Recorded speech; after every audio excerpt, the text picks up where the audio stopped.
Hello my dear students, आप सभी का स्वागत है 20 days 20 chapter NEET PYQ series में। और आज हम यहाँ पे करने वाले हैं class 12 chapter 2 human reproduction chapter के नीट 2025 में पूछे गए क्वेश्चंस। ठीक है, नीट 2025 में इस चैप्टर से 4 क्वेश्चंस पूछे गए हैं। So this chapter is very very important chapter. Okay, चलो आगे बढ़ने से पहले अगर आपने अभी तक चैनल को सब्सक्राइब नहीं किया है तो जरूर से चैनल को सब्सक्राइब कीजिए। चलो, सबसे पहला क्वेश्चन है यहाँ पे आपका नीट 2025 से। ठीक है, गैमेटोजेनेसिस से ये क्वेश्चन है। आपको जो है यहाँ पे list one and list two में मैच करना है। तो लिस्ट वन में यहाँ पे head, middle piece, acrosome and tail यानी कि स्पर्म के पार्ट्स के बारे में दिया हुआ है। ठीक है, और लिस्ट टू में यहाँ पे दिया हुआ है enzymes, sperm motility, energy and genetic material. तो यहाँ पे हमको जो है करेक्ट आंसर जो है हमको यहाँ पे बताना है। ठीक है, तो देखो, जो हेड होता है, ठीक है, तो वो जो हेड होता है उसमें आपका क्या प्रेजेंट होता है, जेनेटिक मटेरियल। ठीक है, अगर आप यहाँ पे इमेज देखोगे तो ये जो हेड वाला जो पोर्शन है इसमें आपका जो है न्यूक्लियस कंटेनिंग क्रोमोसोमल मटेरियल ये आपको देखने को मिल रहा है। ठीक है, तो इसका मतलब यहाँ पे क्या है, आपका जेनेटिक मटेरियल प्रेजेंट है। तो ए का तो आपको क्या आना चाहिए, 4 आना चाहिए। तो ऑप्शन ए में ए का थर्ड है, इसमें ए का थर्ड है, तो इसको हम यहाँ से रिमूव कर देंगे। ठीक है, सी और डी में ए का 4 यहाँ पे है। मिडिल पीस की बात करें तो वहां पे जो है माइटोकॉन्ड्रिया प्रेजेंट होता है, तो वो किससे रिलेटेड हो जाएगा, एनर्जी से रिलेटेड हो जाएगा। ठीक है, यहाँ पे ओके। तो यहाँ पे ये जो मिडिल पीस होता है इसमें जो है माइटोकॉन्ड्रिया यहाँ पे प्रेजेंट होता है, एनर्जी सोर्स फॉर स्विमिंग। तो यहाँ पे बी का क्या आना चाहिए आपका, बी का आना चाहिए थर्ड, तो दोनों में ही बी का थर्ड है। एक्रोसोम की अगर हम बात करें तो एक्रोसोम में जो है आपके क्या होते हैं, एंजाइम्स प्रेजेंट होते हैं, तो सी का यहाँ पे क्या आना चाहिए, फर्स्ट आना चाहिए। और टेल की अगर हम बात करें तो स्पर्म मोटिलिटी यहाँ पे आएगा। तो डी का आपका क्या हो जाएगा, सेकंड। तो ऑप्शन सी क्या हो जाएगा, करेक्ट आंसर हो जाएगा। ओके, चलो नेक्स्ट क्वेश्चन है आपका यहाँ पे मेंस्ट्रुअल साइकिल से 2025। The first menstruation is called. तो सबसे पहली बार जब कोई भी फीमेल मेंस्ट्रुएट करती है तो उसको क्या बोला जाता है, डायापॉज, ओव्यूलेशन, मेनापॉज और मेनार्क। तो यहाँ पे आंसर क्या हो जाएगा आपका, मेनार्क हो जाएगा। That is very very easy question. ठीक है, direct from the NCERT. Okay, तो मेनार्क ऑप्शन डी क्या हो जाएगा, इसका करेक्ट आंसर हो जाएगा। ओके, चलो नेक्स्ट क्वेश्चन है यहाँ पे, कंसिडर दी फॉलोइंग। ठीक है, और यहाँ पे आपको फिर ये स्टेटमेंट दिया हुआ है और यहाँ पे आपको करेक्ट आंसर बताना है। क्या बताना है, करेक्ट आंसर। कौन कौन सा करेक्ट स्टेटमेंट है। ओके, सबसे पहला A, the reductive division for the human female gametogenesis starts earlier than that of the male gametogenesis.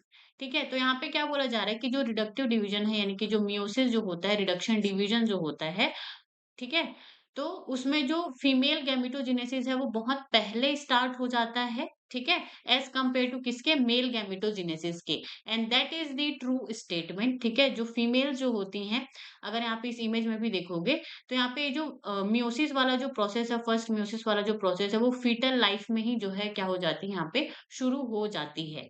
ठीक है, जबकि यहाँ पे जो मेल होते हैं वहां पे जो गैमेटोजेनेसिस है वो एट प्यूबर्टी में क्या होता है आपका, चालू होता है। ओके, तो यहाँ पे ए क्या हो जाएगा आपका, ट्रू स्टेटमेंट हो जाएगा।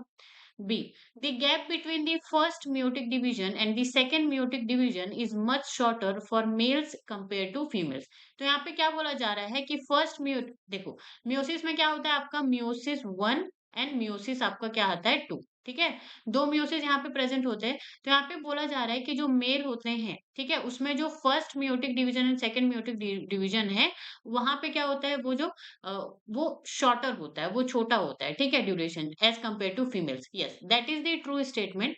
ठीक है, यहाँ पे क्या होगा, देखो यहाँ पे ये meiotic division first and second जो म्यूटिक डिवीजन हो रहा है तो वो लगातार होता है। ठीक है, एक के बाद एक होता है। लेकिन यहाँ पे जब आप फीमेल में गैमेटोजेनेसिस की अगर आप बात करें तो फर्स्ट मेयोटिक डिवीजन यहाँ पे क्या होता है, यहाँ पे जो है बर्थ के टाइम पर ही यहाँ पे हो जाता है और प्राइमरी oocyte जो है पहले से ही प्रेजेंट होंगे वहां पे। ठीक है, जिसमें कि आपका क्या होगा, म्यूटिक डिवीजन होगा, फिर वो सेकेंडरी oocyte यहाँ पे बनाते हैं। ठीक है, तो यहाँ पे ये जो first meiotic division and second meiotic जो डिवीजन है उसके बीच में जो है आपका काफी ज्यादा लंबा यहाँ पे समय आपको देखने को मिलता है। ठीक है, तो बी भी क्या हो जाएगा आपका, करेक्ट स्टेटमेंट हो जाएगा। ऑप्शन सी की अगर हम बात करें, the first polar body is associated with the formation of the primary oocyte। तो ये क्या हो जाएगा, रॉन्ग स्टेटमेंट हो जाएगा। प्राइमरी oocyte के टाइम पे आपका जो है कोई भी पोलर बॉडी नहीं बनता है। यहाँ पे जो पोलर बॉडी है वो सेकेंडरी oocyte से रिलेटेड है। ठीक है, तो सी क्या हो जाएगा, रॉन्ग हो जाएगा। D, luteinizing hormone LH surge leads to the disintegration of the endometrium and onset of menstrual bleeding। तो यहाँ पे क्या बोला जा रहा है कि जो एलएच सर्ज है, ठीक है, ल्यूटिनाइजिंग हार्मोन जो जब अपने पीक पर होता है, तब जो है यहाँ पे एंडोमेट्रियम जो वॉल है यूट्रस का, वो क्या होता है वहां पे ब्लीडिंग वहां पे चालू होती है, वो जो है डिसइंटीग्रेट होकर के ब्लीडिंग चालू होती है। तो ये तो क्या है आपका रॉन्ग स्टेटमेंट है। क्यों? जब एलएच सर्ज का जब टाइम होता है तब वहां पे क्या होता है, ओव्यूलेशन का प्रोसेस होता है। जो हमारा ओवम होता है फीमेल्स में, वो क्या होता है वहां पे रिलीज होता है, ठीक है। एलएच सर्ज में ये होता है, जैसे कि आप यहाँ पे इमेज में देख सकते हो, ठीक है। ये क्या है आपका एलएच सर्ज है।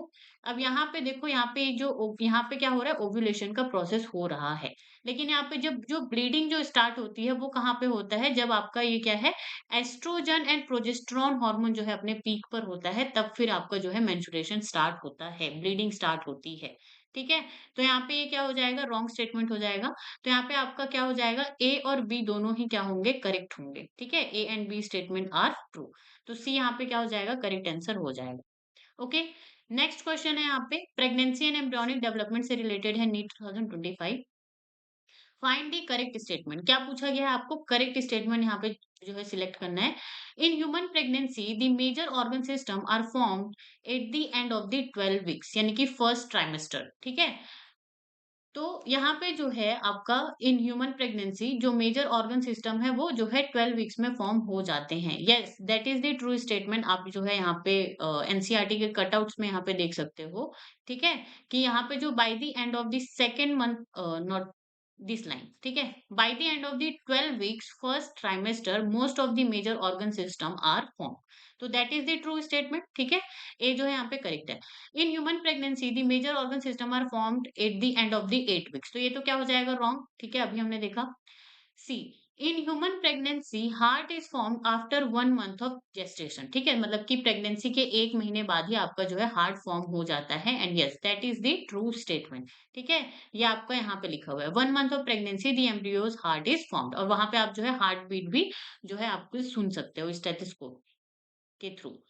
नेक्स्ट है यहाँ पे D, in human pregnancy limbs and digits develop by the end of the second month. Yes, that is the true statement. तो end of the second month में आपको जो है क्या देखने को मिलता है, foetus develops limbs and digits. Okay, now in human pregnancy the appearance of hair is usually observed in the 5th month. Yes, that is also a true statement. जो आपका जो 5th मंथ होता है, ठीक है आपका, ठीक है, first movement of the foetus and appearance of hair on the head are usually observe during the 5th month. Yes, that is the true statement. ये फर्स्ट मूवमेंट वाली जो चीज है ये इंपॉर्टेंट है, आप याद रखेंगे। ओके, यहाँ तक बात समझ में आई। तो यहाँ पे जो है आपका बी जो है क्या है, रॉन्ग है। तो जिसमें जिसमें बी होगा उसको आप क्या करोगे, हटा दोगे। अब बाकी यहाँ पे ए सी डी ई चारों स्टेटमेंट यहाँ पे करेक्ट है, तो आपका ऑप्शन बी क्या हो जाएगा, करेक्ट आंसर हो जाएगा। ओके, चलो, so that's it for today guys. Thank you so much for watching. अगर आपको किसी भी क्वेश्चन में कोई भी डाउट हो तो आप मुझे कमेंट सेक्शन में बता सकते हो। Okay, and like comment share and subscribe the channel. Stay tune on get science Sarla YouTube channel.